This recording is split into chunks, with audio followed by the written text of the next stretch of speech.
13वीं शताब्दी का भारत, दिल्ली सल्तनत से तुर्क शासक धीरे धीरे अपनी जड़ों को फैलाते जा रहे थे।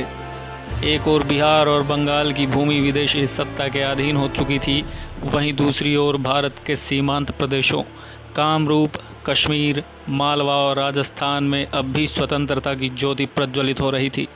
इन्हीं सीमांत राज्यों में से एक था कामरूप, वो भूमि जिसे आज हम असम और उत्तर बंगाल के नाम से जानते हैं। ये भूमि घने जंगलों, पहाड़ों और नदियों से घिरी हुई थी।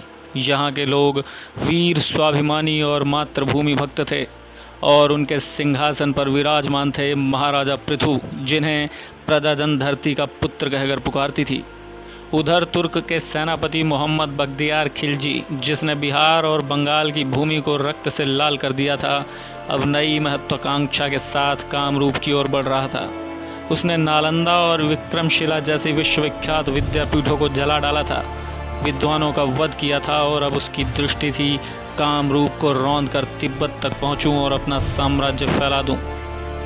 राजा पृथु केवल एक शासक ही नहीं बल्कि अपनी प्रजा के रक्षक और धर्मध्वज के वाहक भी वे न्यायप्रिय, वीर और दूरदर्शी शासक माने जाते थे। उनकी सेना प्रशिक्षित थी, प्रजाजन उनसे प्रेम करते और सबसे बड़ी बात, वे अपने राज्य के भूगोल को भली भांति पहचानते थे। उन्हें सूचना मिली कि बख्तियार खिलजी अपनी विशाल सेना लेकर कामरूप की ओर बढ़ रहा है, तो उन्होंने प्रजाजनों को संबोधित करते हुए कहा, भाइयों, यह आक्रांता हमारी मातृभूमि को अपवित्र करने आया है, हमारे घर जलाने, हमारी नारियों को अपमानित करने और हमारी संस्कृति को मिटाने आया है। क्या हम खामोश बैठेंगे? नहीं। आज हम सब ये संकल्प लें कि इस भूमि पर केवल वही जिएगा जो इसकी रक्षा करेगा, और जो दुश्मन आएगा उसका स्वागत तलवारों की धार से होगा। पूरा कामरूप महाराज के जयकारों से गूंज उठा। बच्चे, बूढ़े, स्त्रियां, किसान, चरवाहे, सबके भीतर अग्नि जल उठी। माताएं अपने पुत्रों के मस्तक पर तिलक कर उन्हें रणभूमि के लिए विदा करने लगी। बख्तियार खिलजी अपनी विजयों से घमंडित था। वो सोचता था कि कामरूप जैसे छोटे राज्य का राजा उसकी विशाल सेना का सामना नहीं कर सकता। उसने अपने सेनापति से कहा, ये पहाड़ी और जंगलों से घिरी भूमि मेरे घोड़ों के टापों से कांप उठेगी। पृथु नाम का वो राजा मेरी तलवार के सामने एक क्षण भी टिक नहीं पाएगा। लेकिन उसे यह ज्ञात नहीं था कि कभी कभी भूगोल और जनता की एकता किसी भी तलवार से अधिक प्रबल हो सकती है। राजा पृथु ने सीधी भिड़ंत से बचने का निश्चय किया। उन्होंने कहा कि शेर जब शिकार करता है तो पहले अपने शिकार को थका देता है। हम भी पहले इन आक्रांताओं को भूख, प्यास और थकान से कमज़ोर करेंगे, फिर अंतिम प्रहार करेंगे। सैनिक जंगलों और पहाड़ों में छिपा दिए गए, नदियों के मार्ग रोक दिए गए, रसद पहुंचाने वाले रास्तों को काट दिया गया। खिलजी की सेना धीरे धीरे कामरूप की ओर बढ़ती जा रही थी, लेकिन वहां उन्हें केवल घने जंगल, नदियां और दलदल मिले। रोज रोज उनके घोड़े थकने लगे, सैनिक भूख से व्याकुल होने लगे। रात को अचानक तीरों की वर्षा होती, कभी वन से निकलकर योद्धा बिजली की गति से हमला करते और फिर गायब हो जाते। खिलजी की सेना भ्रमित हो गई, हर दिशा से मानो धरती ही उनके विरुद्ध उठ खड़ी हुई। कुछ ही सप्ताहों में खिलजी की सेना आधी से अधिक टूट चुकी थी। तब राजा पृथु ने अपने सैनिकों को संबोधित किया, वीरों, अब समय आ चुका है। ये आक्रांता हमारी भूमि पर कई दिनों से सांप की तरह रेंग रहा है। आज हम इसे कुचल देंगे।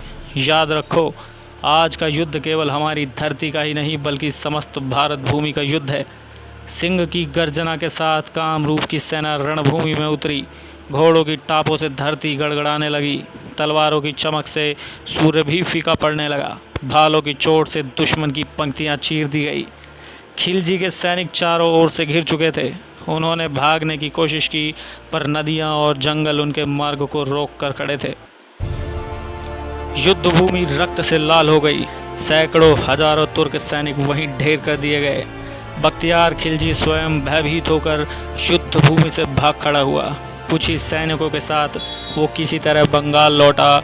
वहां पहुंचते ही उसकी दुर्दशा इतनी दयनीय थी कि उसके अपने सैनिक उसका उपहास करने लगे।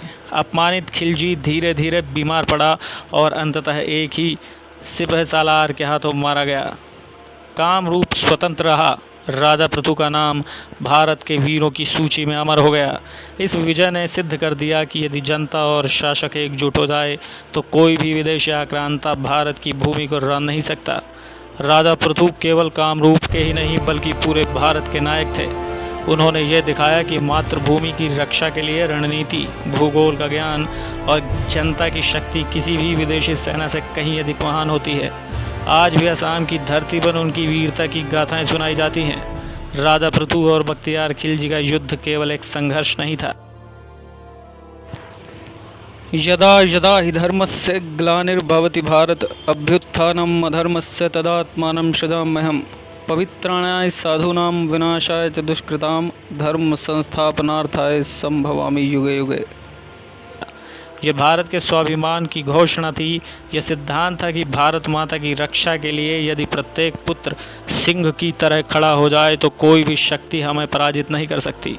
जय हिंद, वंदे मातरम।